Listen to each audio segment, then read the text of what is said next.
If you deprive yourself and restrict yourself from certain things, are you going to be able to remain most consistent with that? Or are you going to find yourself slipping up and due to that feeling really bad and really guilty about yourself when you really shouldn't? Nobody's perfect. If you see these content creators online that almost promote that they are perfect and never slip up and are perfectly consistent 24/7, consider the fact that they may not necessarily be telling the truth.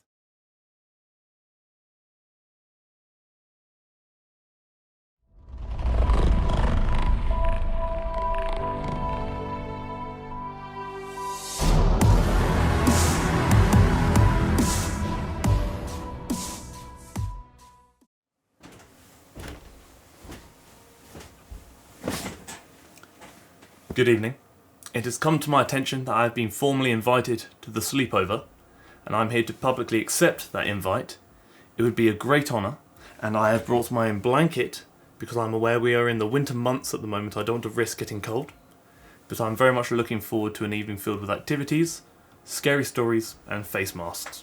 As you know, I read all of the comments on all of my videos. I'm unable to reply to all of them at this stage because there are just so many of them, which again, I can't thank you enough. But I do make sure that I can reply to at least a good number of them. And one comment in particular, which is on screen now, really was tugging on the feel strings, to be honest. It's really hard to explain, and it probably doesn't seem like a big thing for a lot of you, but to me, it does mean a lot. I am a man speaking about women publicly online. That does come a lot of questions and negativity, and I completely understand why. I don't think you'll ever truly understand how much I appreciate and how privileged I feel to have been accepted and trusted by those who choose to consume my content, being you all at home. It really does mean the world to me. I know that I have so much to learn myself. I'm by no means the most educated man in the world, but please know, I would never push information on my channel that I did not deem to be correct through other creators I trust, as well as scientific backing through research and academic papers. If I ever do make a mistake, I will be sure to correct it once I have seen the evidence suggesting that I have made a mistake. I will always ensure that I'm able to admit when I have been wrong, and I will always make sure that I continue to learn so I can hopefully educate and entertain those who choose to watch my channel. That comment alone is probably the comment that has made me smile most out of any comment I've ever received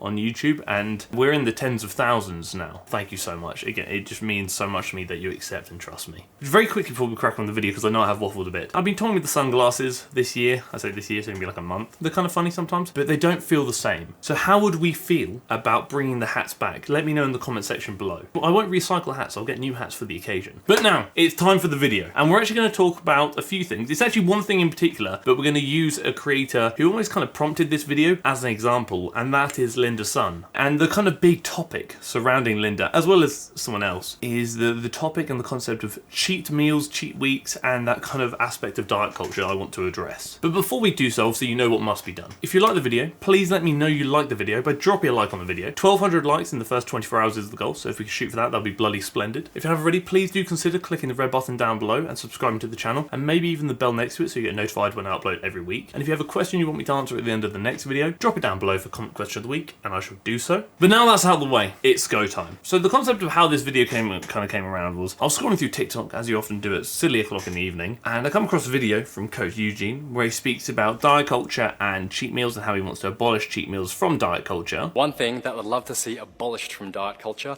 is cheat meals. Having a cheat meal is like maxing out your credit cards when you know you can't afford it. If I wanted to buy a new guitar, I would budget and save up till I could afford it. I'm not going to save hard for a week and then put myself into the debt and splurge on the weekend when I still can't afford it because it's cheat day. It doesn't mean that you can't eat the foods that you enjoy.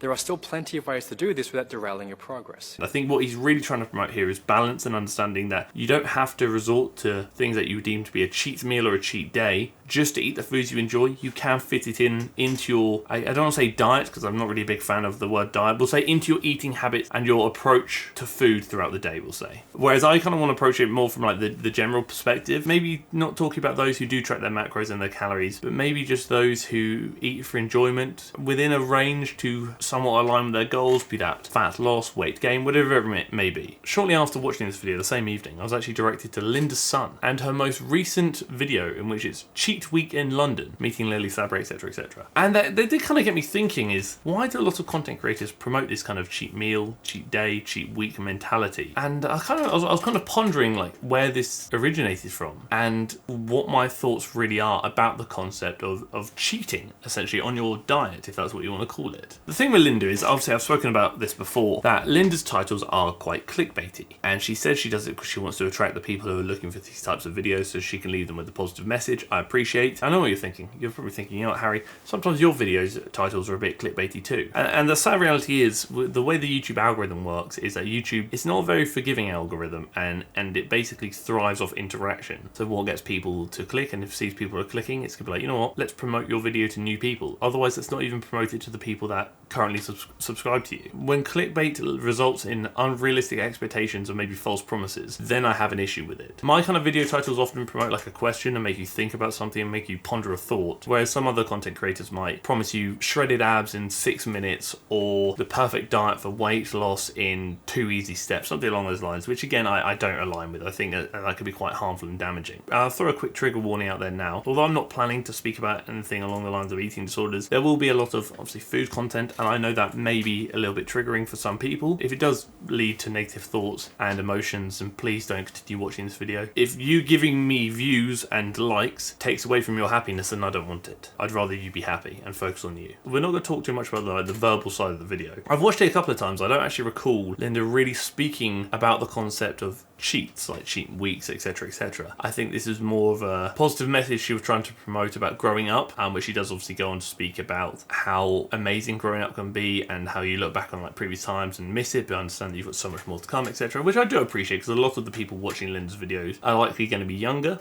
and would probably really benefit from that message. I probably would have myself when I was a bit younger. So why Grow Up Diaries? I think it's because I want this channel to be less about the end goal, the after part of the before and after, the ideal, the 10 pounds later me. Less about perfect edits and moments and feelings. I want it to be about when I skip class, the spilling of PCR liquid on my pants, the sweat and the friends and the heartbreaks, and of course all the food, spontaneous crying and fitness challenges, and just the entire freaking journey. So that obviously kind of sums up the Grow Up series she's doing. You'll go through Linda's videos, but she does obviously show a lot of the food she eats and eating when she wants to eat and eating the food she enjoys, which I think even if you are tracking calories and macros, that you can still fit a lot of the foods you enjoy into your, I guess, maybe calorie goal, if that's what you are kind of pursuing. But then it really did get me kind of pondering the thought of where this whole concept of like cheat meals and cheat weeks really came from. From personal experience, the earliest memory I really have of the concept of cheating on a diet is from like the bodybuilder era and from the early fitness model era. When I kind of got into the fitness industry, my kind of big pursuits were looking at these male fitness models and how amazing they looked and how I wanted to look like them, without understanding there was a lot of other things to consider that I maybe hadn't considered, be that Photoshop, potential enhancements,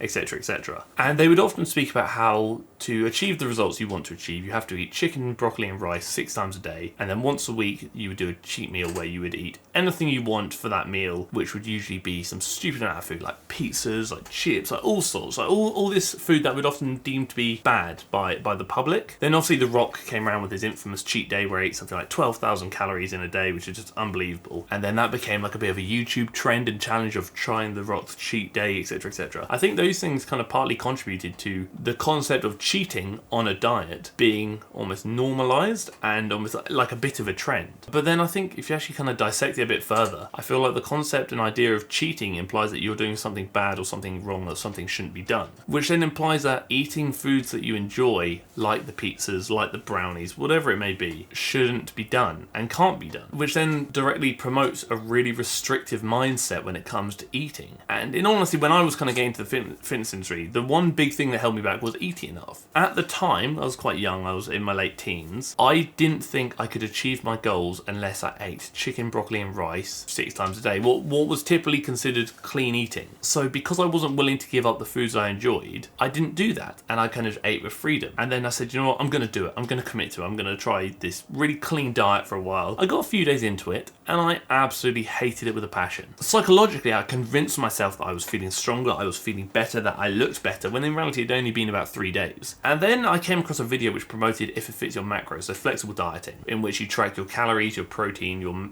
fats and your carbs. And it blew my mind. So the concept where I don't have to eat chicken, broccoli and rice 6 times a day, and I can actually eat the foods I want, provided I kind of somewhat keep it within my macros, so I could eat a bit less here, a bit more here. If I want to go out for a pizza, even though I don't really like pizza, I know you're going to hate me for that, I think pizza is wildly overrated. I'm sorry. It can be okay, but I much prefer it with a barbecue base. Again, that's probably annoyed you as well. I'm in a hole now. I've dug myself a hole. I'm gonna shut up. I'm gonna end the video now. Goodbye. I'm sorry. And that video kind of highlighted like, oh my, wow, I can actually eat with a bit of freedom. And I just couldn't comprehend that. I really couldn't. And then I started looking a bit more into it, I said, you know what, it actually makes sense. Because ultimately, when it comes to weight loss and weight gain, the biggest thing to consider is going to be calories. So how much you are consuming and how much you are expending. So obviously if you want to gain weight, so be in a calorie surplus, you would consume more, so eat more than you're expending, i.e. burning off. If you want to be in a deficit, let's say for fat loss goals perhaps, you would want to expend, so burn off more than you were eating. But then I kind of thought, I was like, well, if you can eat with freedom and still reach your goals, then why do you need to cheat? Again, I'm just speaking from the mind at the moment. It kind of dawned on me, I was like, maybe is this an excuse for content creators that maybe claim that they live this perfect life with this perfect diet of chicken, broccoli and rice 6 times a day? Is it an excuse for them to have freedom to eat and eat the things they want and maybe use that as an excuse for quote unquote messing up their diet? Is that maybe due to the fact that a lot of content creators feel like they can't be honest with their audience and maybe show that, you know what, I don't eat chicken, broccoli and rice 6 times a day, but I'm going to pretend I do on social media because it's a highlight reel. I want you to think that I'm maybe better or more disciplined than I actually am. Which is kind of one of the things I do appreciate about Linda, is that although I know I had a few issues in the previous video, and again I haven't consumed enough of her content to really form a solid opinion, I do appreciate how the message she is promoting does suggest and promote transparency. I've always wanted to be real with you guys, vulnerable, honest. I want to show you that everything will be okay and that if I can, so can you. But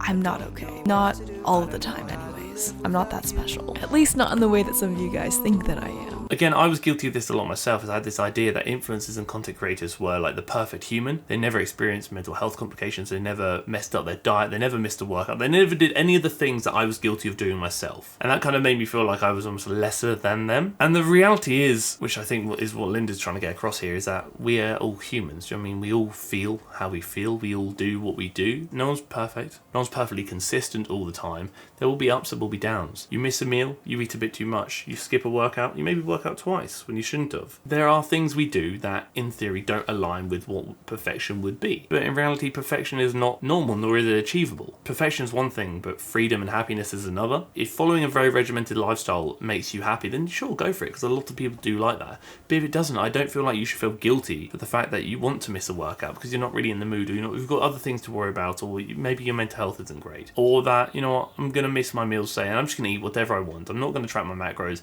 I'm not going to stick to my chicken, broccoli and rice 6 times this day. I'm going to lie on the sofa. I'm going to eat pizza. I'm going to eat ice cream. And I'm just not going to do anything apart from just whatever I want to do. I know a lot of you at home maybe say when things like this do occur, you say, no, it's a cheat meal. It doesn't need to be a cheat meal. It's just a meal. You are eating something that you want to eat because you want to eat it. You shouldn't need to find an excuse for that, nor should you feel guilty about doing that. I mean, that's just called living your life how you want to live it.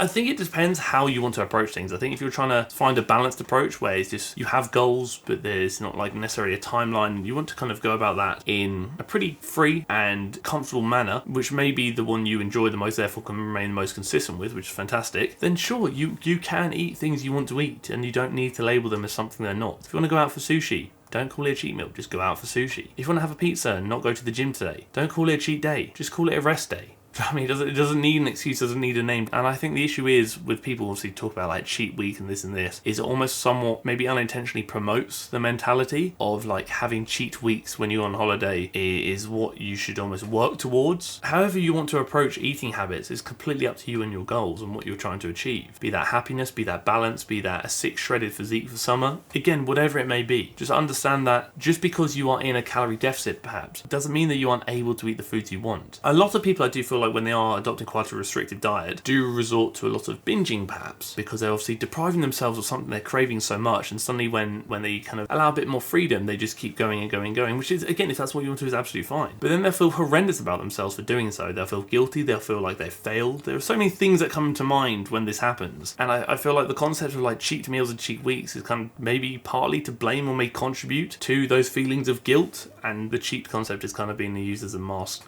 to justify just being human and not being perfectly consistent all the time, or just eating how you want to eat, and almost as a means to try and like mask the guilt to some extent when you shouldn't be feeling guilt at all. I think the kind of the conclusion here is I don't like the term cheat anything, so cheat meal, whatever. I feel like it implies that what you're eating isn't allowed and is quote unquote bad. But I don't think there are any bad or good foods. I think there are just foods. You don't have to restrict yourselves from the food that you want to eat because you feel like you can't achieve your goals if you don't eat a certain certain way. If you have a quote-unquote bad day where you go over your calories and you're trying to lose weight, does that mean you failed? Absolutely not. Weekly calories are far more important than daily calories. One bad day is not going to ruin anything. A few bad days isn't going to ruin anything. You may not lose as much weight as you wanted to this week, but does that really matter? Is there a deadline? Are you in a rush? Let's say I am pushing for fat loss. I'd rather achieve that a bit slower, but maybe in a manner that allows me to enjoy the foods I want to enjoy. Maybe in a manner that allows me to go for dinner with my friends a few times a week if I want to. Or a manner that allows me to just have a bad day, not go to the gym and just eat not pizza, probably burgers instead. Life and food doesn't need to be that regimented. Unless you're pushing for a goal with like a specific deadline, like you want to step on stage for example, or you're cutting weight for a powerlifting meet, wherever it may be, then sure, I understand how you may have to be a bit more strict. But for the vast majority of people, you can likely achieve what you want to achieve in a manner that allows you to eat the foods you want to eat, whilst not hindering your ability to socialise with your friends and go for food with your friends if you want to. I preach this so many times, but fitness is all about enhancing your life, not hindering it. If you're taking something away from your life and you're not allowing yourself to get enjoyment out of things you previously enjoyed, if you aren't able to go for dinner with your friends because your diet doesn't allow it, again, is that enhancing your life or is that hindering it? Sure, your scale weight may go down a little bit in a couple of days, but was that worth sacrificing making memories for? Again, that's the question only you can answer. Or would you rather approach things in a manner that said, you know what, I can still achieve what I want to achieve, but I can also have fun and make memories while doing it without having to sacrifice other areas of my life. I mean, like I said, it's all about balance, it's all about being happy. If you deprive yourself and restrict yourself from certain things, are you going to be able to remain most consistent with that? Or are you going to find yourself slipping up and due to that feeling really bad and really guilty about yourself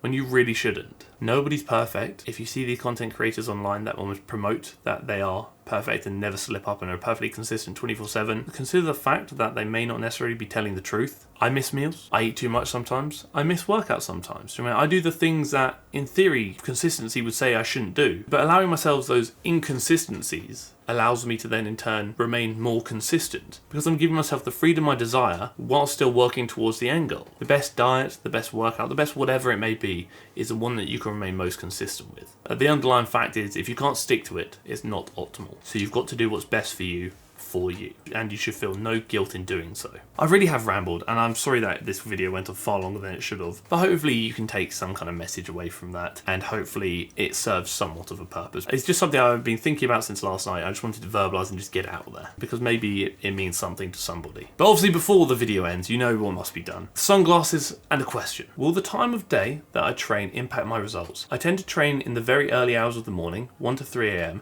because I prefer the empty gym, typically just before I sleep. Is this going to decrease my progress? It's about training when you feel like you are most able to train. Let's say your goal is muscle gain, provided you're still ticking the boxes, so you're progressively overloading each week, movement quality is good, things along those lines, and you're recovering well, then in the grand scheme of things, it's probably not that important. You've got to train when you want to train, or when your schedule allows you to train. And if you're still ticking off the things you need to tick off, then you're laughing. There is maybe an argument to say that obviously if you train after work, perhaps you may have less energy, whereas if you train before you may have more energy. But again, that depends on the person. Some people don't like training shortly after waking up. Some people actually prefer training before bed. It's really about you and what's best for you. That's a really good question. I like that. So thank you, Emma. As I said at the start of the video, 1,200 likes in the first 24 hours is the goal. So if we could shoot for that, that'd be bloody splendid. If you haven't already, please do consider clicking the red button down below and subscribing to the channel, and maybe even the bell next to it so you get notified when I upload every week, twice a week. And if you too have a question you want me to answer at the end of the next video, drop it down below for the common question of the week and I shall do so. Thank you for tolerating me.